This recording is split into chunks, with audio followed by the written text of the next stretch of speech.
غزوہ تبوک یہ رسول اللہ صلی اللہ تعالی علیہ وسلم کا آخری غزوہ ہے، اور یہ جو تبوک کا مقام ہے یہ مدینہ شریف سے 660 میل یعنی 1000 سے زائد کلومیٹر، یوں سمجھ لیں لاہور سے حیدرآباد یا کراچی اس طرح کا فاصلہ، اتنا طویل فاصلہ 1000 سے زائد کلومیٹر۔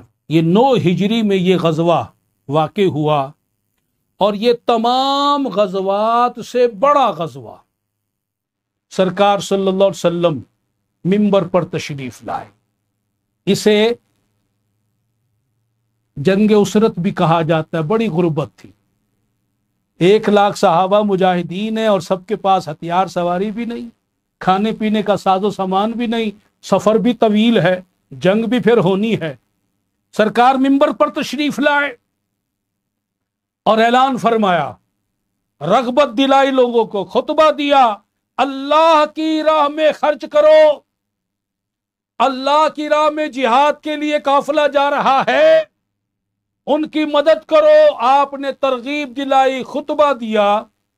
سیدنا حضرت عثمان غنی رضی اللہ تعالیٰ عنہ کھڑے ہو گئے، یا رسول اللہ صلی اللہ تعالی علیہ وسلم، میں 100 اونٹ مع ساز و سامان کے دیتا ہوں۔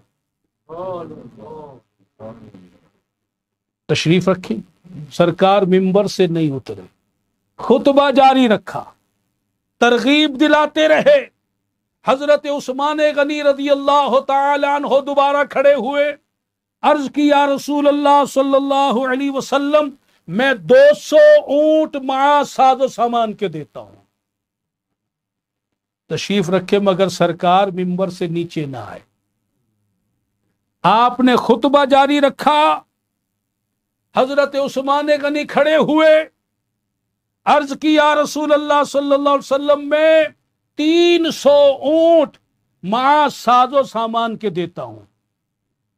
سرکار منبر سے تشریف نہ لائے، خطبہ جاری رکھا، یہاں تک کہ ایک روایت میں ہے آپ نے فرمایا، عرض کیا کہ میں 1000 اونٹ، 70 گھوڑے اور 1000 دینار آپ کی خدمت میں پیش کرتا ہوں۔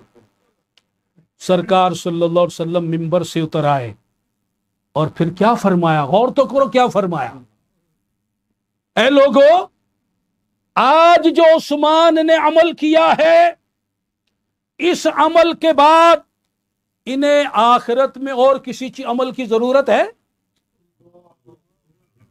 آج جو میرے عثمان نے عمل کیا ہے، آخرت میں اس عمل کے علاوہ بھی کسی عمل کی حاجت ہے انہیں؟ گویا فرمایا کہ اب یہ جنتی ہے، اب یہ نجات پا گیا ہے، اور یہ بات 2 بار آپ نے ارشاد فرمائی۔